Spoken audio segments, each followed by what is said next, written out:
Bonjour à tous, avec l'aide de Dieu, le Hayom Yom, du premier jour du mois de Elul, Aleph Elul, qui est le deuxième jour de Rosh Chodesh. Tout d'abord, le Rabbi nous dit, il faut étudier le Chumash du jour, le Tehilim du jour, le Tanya du jour. Et si on remarque dans le Hayom Yom, dans le Tehilim, il y a un changement. Ce changement, on va en parler dans quelques instants. Le Hayom Yom nous dit que lorsque le Tzemar Tzedek, troisième Rabbi de Chabad, Rabbi Menachem Mendel, avait 9 ans, son grand-père, l'Admour Azaken, le premier Rabbi de Chabad, lui a dit « J'ai reçu de mon maître ».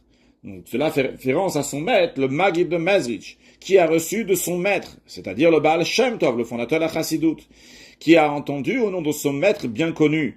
Entre parenthèses, son maître bien connu, c'est Achia Ashiloni, qui est quelqu'un qui est sorti d'Égypte, qui était un prophète, qui était encore là à l'époque de David Amelech, qui était l'enseignant du prophète Eliyahu Hanavi, et il s'est dévoilé au Baal Shem Tov. Lorsque Baal Shem Tov a eu 26 ans, le 18e jour du mois de Elul, le jour de son anniversaire, et il a étudié avec lui depuis le début de la Torah, depuis Bereshit, jusqu'à l'Eine Kol Yisrael, la fin de la Torah, en 10 ans, lorsque Baal Shem Tov a eu 36 ans, Chai Elul, il l'a dit, il lui a poussé à se dévoiler. Donc le maître du Baal Shem Tov, comme dans le Hayom, il s'est dit Moro Hayedua, donc son maître bien connu, cela fait référence donc à Achia Ashiloni. Qu'est-ce qu'il a entendu le Baal Shem Tov au nom de Achia Ashiloni?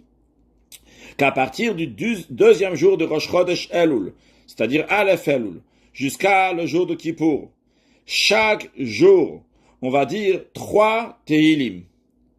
3 Tehilim, donc pendant le 29 jours du mois de Elul, puis 3 Tehilim depuis le premier Tishri jusqu'au 9 Tishri. Il nous reste encore 36 Tehilim qui vont être partagés en 4 parties. Ils vont être lus en 4 fois le jour de Kippour. 9 seront lus avant la prière de Kol Nidre à l'entrée de Kippour. 9 seront lus avant d'aller dormir, donc la nuit de Kippour. 9 après la prière de Moussaf, donc après la troisième prière de Kippour, et encore 9 psaumes après la 5e prière de Kippour, après la prière de Neila.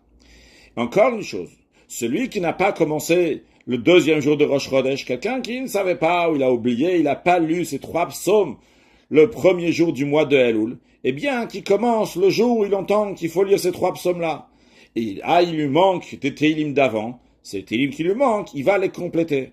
Donc évidemment, lorsque le Rabbi précédent nous transmet ce message-là, qui a été dit au Baal Shem Tov, qui a été dit au Tzemar Tzedek, c'est pas juste pour nous donner une information, c'est pour nous dire qu'il faut lire ces 3 Tehilim. Et en effet, dans le Hayom Yom, quand on voit le Rabbi, il faut étudier Chumash, Tehilim, Tanya, en général, dans le Tehilim, il y a uniquement le Tehilim du jour, comme ils sont partagés pour les 30 jours du mois.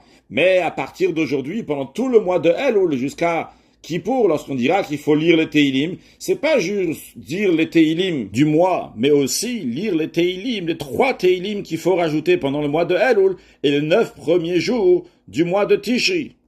Et c'est sûr et certain que s'il y avait Achia Shiloni, le maître de Eliyahu Hanavi qui vient et te dit, sache, pendant le mois de Elul, jusqu'à Kippour, tu vas dire 3 Tehilim, c'est sûr et certain que tu vas les faire. Alors, c'est sûr et certain qu'on doit le faire, vu que ça a été transmis à nous. Et en vérité, ça serait peut-être une erreur même de dire, si Achia Shilon il a dit, alors on va le faire. Quand le Baal Shem Tov dit de faire, lorsque l'Admour Azaken dit de faire, le Tzemar Tzedek dit de faire, le Rabbi dit de faire, c'est exactement la même chose. Donc il faut faire ces 3 Tehilim pendant tout le mois de Elul jusqu'à Yom Kippour, et que Hashem donne à chacun de nous une k'tiv v'chatima tova, le shana tova metuka, dans du bien dévoilé et concret, et l'essentiel, la venue de Mashiach, now, en excellent Yom.